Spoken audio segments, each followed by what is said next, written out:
Selamat pagi anak-anak. Wah, kita kembali berjumpa ya di ibadah online. Nah, sebelum kita mulai ibadah online, kita mau lipat tangan dulu, tutup mata, kita mau berdoa minta Tuhan bimbing kita selama ibadah.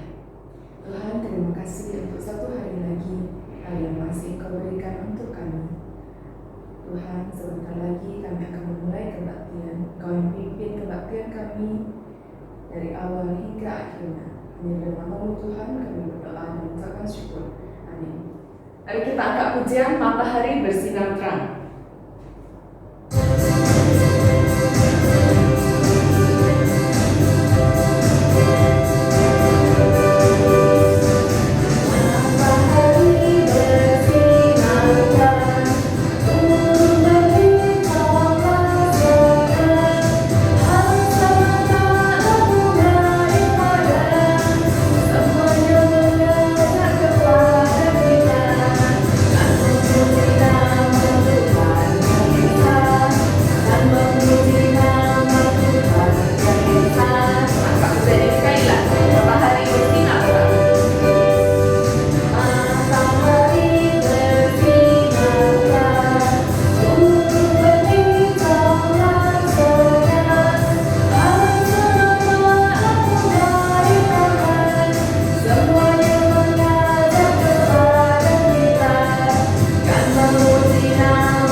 mengingat terlebih dahulu semua tulah yang pernah kita pelajari. Tulah yang pertama, apakah ada anak-anak yang mengingat? Apa ya? Wah, tentu ada beberapa yang ingat. Ya, tulah yang pertama adalah air berubah menjadi darah. Itu tulah yang pertama. Tulah yang kedua, apa ya? Wah, tulah yang kedua ini berkaitan dengan hewan, yaitu katak. Katak kalau jumlahnya 1, 2, anak-anak pasti tidak takut. Tapi kalau jumlahnya jutaan, wah pasti anak-anak semua merasa takut ya. Lalu tulah yang ketiga, nyamuk. Ya, ini binatang yang menyebalkan, yang suka bikin kulit jadi gatal. Ini adalah tulah yang ketiga. Lalu tulah yang keempat adalah lalat pikat.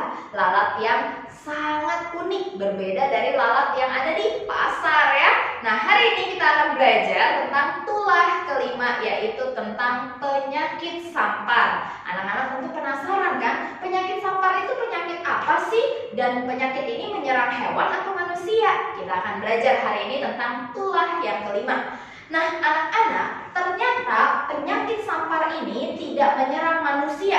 Artinya seluruh orang Mesir tidak ada yang tertular penyakit ini.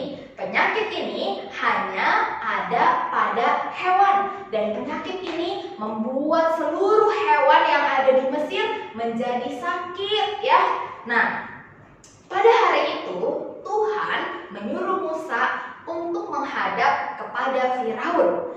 Musa dititipkan pesan oleh Tuhan, katanya gini, "Hei Musa, kamu coba kunjungi lagi Firaun. Lalu kamu katakan kepada dia bahwa saya akan kembali menghukum dia dengan sebuah tulah, yaitu penyakit yang akan menyerang seluruh hewan yang ada di tanah Mesir." Nah, sampaikan itu kepada Firaun, mana tahu dia mau melepaskan bangsa Israel untuk beribadah kepada Tuhan.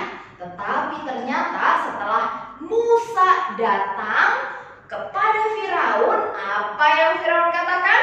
Firaun tetap nakal. Firaun tetap nakal. Dia tidak memperbolehkan Israel untuk keluar dari tanah Mesir. Anak-anak coba ingat, padahal Firaun sudah dihukum sebanyak 4 kali, tetapi Firaun tetap tidak berubah.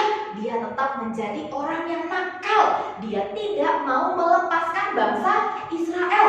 Nah, anak-anak, padahal sudah 4 kali loh dihukumnya. Nah, nanti kita akan belajar apakah kita jadi anak-anak yang seperti Firaun juga. Nanti kita akan belajar ya.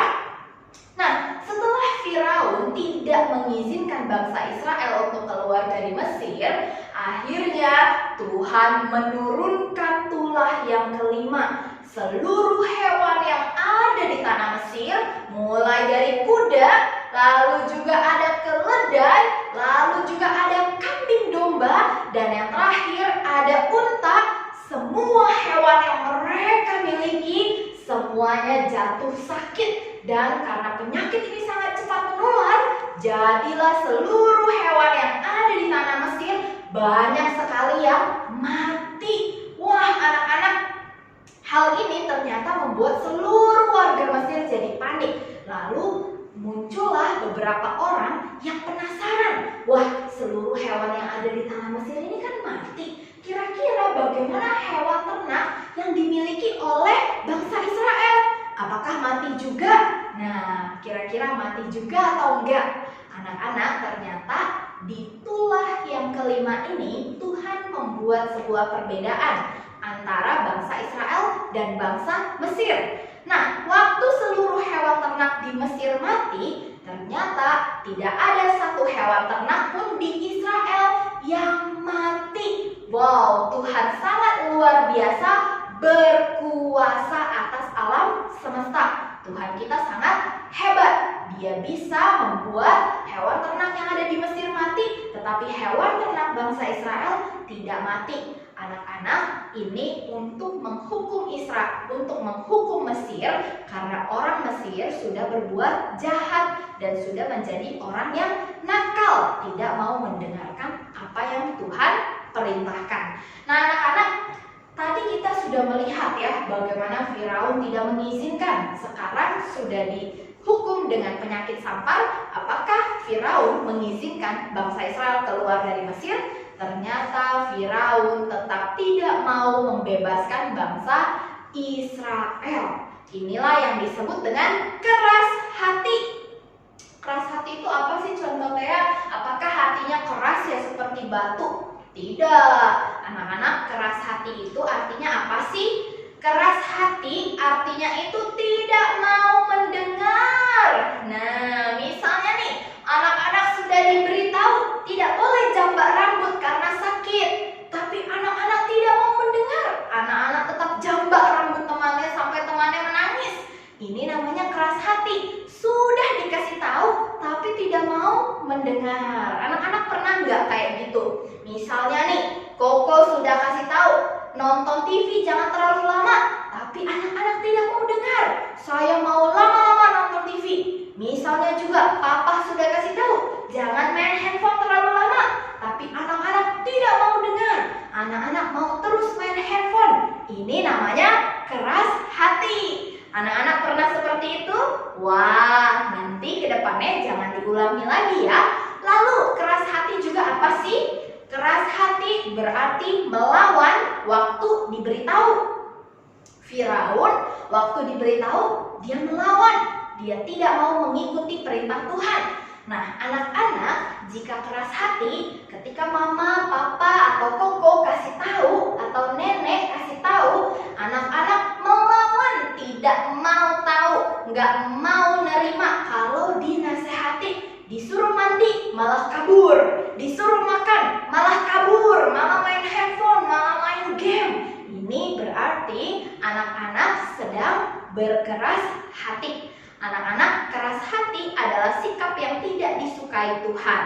Maka dari itu hari ini yuk sama-sama kita berubah jadi anak yang lebih baik lagi.